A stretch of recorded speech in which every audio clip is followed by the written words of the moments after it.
Are we recording? Mm-hmm. All right, cool. All right, so this is Crash's hand. And I've gone over this a couple of times already and shown some videos of it working and whatnot. And just to recap here, we're going to go through the test that I showed last time. That shows all the fingers working individually. And they'll do their thing. You can see all this good in the video, right? Okay, cool. So there's that. And then we'll tell him to relax his hand. So the difference is, I was going to make this an I2C device originally. And I'm thinking now I need to make it a serial device instead of I2C. I may do a blend between the two, but I'm probably not. I'm probably just going to go serial. And for that,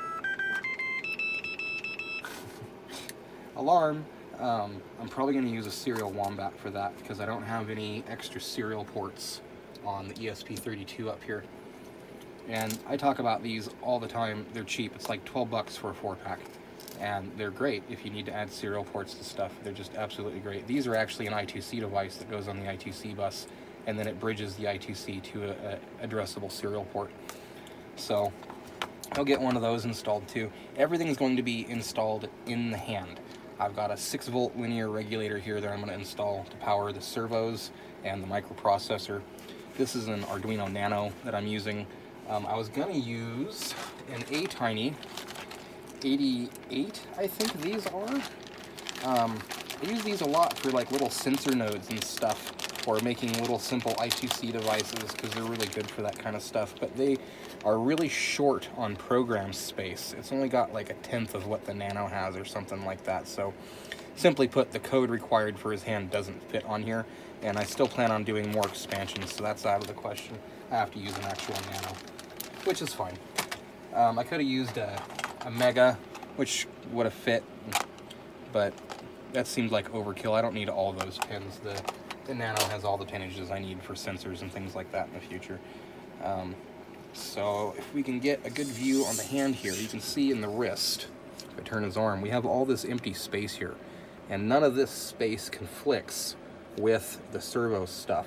So that's where this board will get installed at with the regulator IC, which will get stuck in here somewhere, probably like that, and isolated so that nothing shorts out and all that good stuff. Because then all I got to do is run a 4-pin cable from his body, snake it through the arm, put a connector on it, and just plug it into the hand.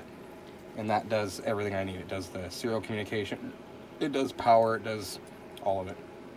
So now for the tasty resistance. Thank you everybody for sitting through all of that mumbo jumbo. I'm sure most of you don't care about that. You just want to see it work. So we have this working via serial now. And what's cool about that is I can use my terminal window up here and I can type in a command. So I'll show you the software real quick.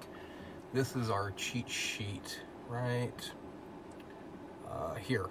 This is everything that I can send to it via serial. And the way that it works is it breaks it down into 3 segments. So we address our commands like this. And there's 3 sets of numbers separated by commas. And the software looks for that distinguished command. So if I just send it like 12, 4, 5, it doesn't do anything. It has to have that sign at the beginning. That's the start bit that it looks for. And then from there, I can enter additional numbers separated by a comma. So for example, if we want to tell him to go to a relaxed position on his hand, he's already in that. So we'll go to a closed position. So 9 is the command for that. And then we don't need anything else. So the other stuff is just zeros, right?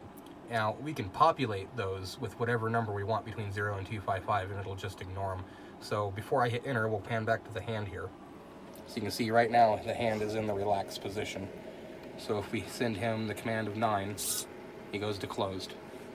Likewise, if we go back and we send him the command 7, the hand opens. And we can send him any command we want for any predetermined gesture. We can tell him to point, which he'll do. We can tell him to flip you the bird, which is a fun one that everybody likes, right? We can tell him to go through the demo where he wiggles all his fingers. And he'll run through that. Now, this is pretty much stuff everyone's seen before. So the new stuff that we've added is this top segment up here. So case 0 through 6, I do have relaxed position doubled. Don't worry about that. Case 1 sends me an echo back, so if I send him a command of 1 with anything in the list, if you look here, you'll see right here at the bottom it echoes back, right? So it just sends me an echo back telling me that it works. It also opens his hand. That shouldn't have been there. I'll have to fix that. There. But what's really cool now is we can address each finger individually as well. 2 through 6, because it's 5 digits. So 2, 3, 4, 5, 6. And then what we can do up here, so this is the void function. It checks the serial bus for a command. Right now it's checking it on the serial bus from the Nano that's used to program it, which is the COM window. This will be changed. No, this won't be changed because it'll use the serial port on the Nano directly, regardless. But on the ESP32, he'll use the Wombat serial port to interface with that. And I'll go over that code when we build all that. For now, we'll just stick to this. So it checks the serial port to see if there's data on there. If there is data, it runs it through a check to make sure it's looking for the beginning and ending terminator, which is that less than and greater than sign. When it sees those, it knows that it's gotten a valid command, and then it comes down here and it decodes that into whatever variables I want to use. So right now I'm using command, tilt, and distance because this is the same code that I used for the camera to talk to him. So when it detects an object, it'll send data in the same format on a different serial bus that he checks, and that gives him the X in the Y position and then the distance. So I just repurposed that little chunk of code to work for the hand, but instead of getting the X, Y distance, we're sending a command and then a data point 1 and data point 2. Data point 1 allows us to send position data. I don't have a use for data point 2 yet, so I don't do anything with it. So it decodes it out into those 3 variables, which is this format, and it's anything from 0 to 255 on each one. This is all going away soon. So the first one is the command that breaks out through the case statement. It tells us what command we're sending to the hand. The second one's the tilt, because I haven't renamed it to position data or whatever yet. And that writes it to the void function with the number that we sent via serial for data 1, and that comes out down here. So you can see void, the finger, the position, and then it writes it to the servo that way. So now we'll test this here. We'll do, we'll pick a finger, Becki. Bird. That's a gesture. Pick a finger. Thumb. Thumb. Okay, so thumb is case 2. So we want to address the thumb, comma, and then the position we want it to. So right now it's in full open position. I think that's 180 is open and 0 is closed. This is opposite of all the fingers because the servo faces the other way, right? So I address this one backwards. We'll send it 100. And then for the last data point, we'll leave that at 0 and close our command off. So 2, 100, and 0 is going to send the thumb to that position. And when we hit enter, it did nothing.